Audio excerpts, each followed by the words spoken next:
ഇവരാണ് Indian spitz. Pomeranian ഇനത്തിൽപ്പെട്ട ഒരു ഡോഗ് ബ്രീഡാണ് ഇന്ത്യൻ സ്പിറ്റ്സ്. ജർമ്മൻ സ്പിറ്റ്സിൽ നിന്നാണ് ഈ ബ്രീഡ് വന്നിരിക്കുന്നത്. പല നാട്ടിലും പല പേരുകളിലാണ് അറിയപ്പെടുന്നത്. ചില നാട്ടുകളിൽ പോയി കഴിഞ്ഞാൽ പൂച്ചപ്പട്ടി എന്ന് പറയും, ചില നാട്ടിൽ പറഞ്ഞാൽ പൂടപ്പട്ടി എന്ന് പറയും, ചില നാട്ടിൽ പോയി കഴിഞ്ഞാൽ പുലിപ്പട്ടി എന്ന് പറയും, അതേപോലെ ചില നാട്ടിൽ പോയി കഴിഞ്ഞാൽ രോമപ്പട്ടി എന്ന് പറയും, ചില നാട്ടിൽ പോയി കഴിഞ്ഞാൽ വെള്ളപ്പട്ടി എന്ന് പറയും. അങ്ങനെ പല വ്യത്യസ്ത പേരുകൾ അറിയപ്പെടുന്ന ഒരു ഡോഗ് ബ്രീഡാണ് ഈ ബ്രീഡ് കേട്ടോ. അപ്പോൾ അത്യാവശ്യം ഗാർഡിങ് എബിലിറ്റി കൂടിയൊരു ഡോഗ് ബ്രീഡാണ് ഇന്ത്യൻ സ്പിറ്റ്സ്. ഈ പിള്ളേരെ അമ്മപ്പട്ടിയാണ് കേട്ടോ ഈ നിൽക്കുന്നത്.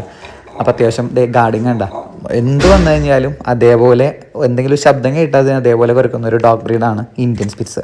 ഏകദേശം 32 ദിവസം പ്രായമായിട്ടുള്ളൂ ഇവർക്ക് കേട്ടോ.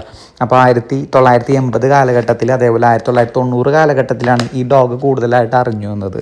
അപ്പോൾ ഇവരുടെ പൂർണ്ണ വളർച്ചയിൽ ഹൈറ്റ് വരുന്നത് 14 ഇഞ്ച് തുടങ്ങി 16 ഇഞ്ച് വരെയാണ് ഇവരുടെ പൂർണ്ണ വളർച്ചയിൽ ഹൈറ്റ് വരുന്നത്. അതേപോലെ വെയിറ്റ് വരുന്നത് 5 കിലോ തുടങ്ങി 7 കിലോ ആണ് പൂർണ്ണ വളർച്ചയിൽ ഇവരുടെ വെയിറ്റ് വരുന്നത്. ഇവരുടെ ലൈഫ് സ്പാൻ വരുന്നത് 12 വയസ്സ് തുടങ്ങി 16 വയസ്സ് വരെയാണ് ഇവരുടെ ലൈഫ് സ്പാൻ വരുന്നത്.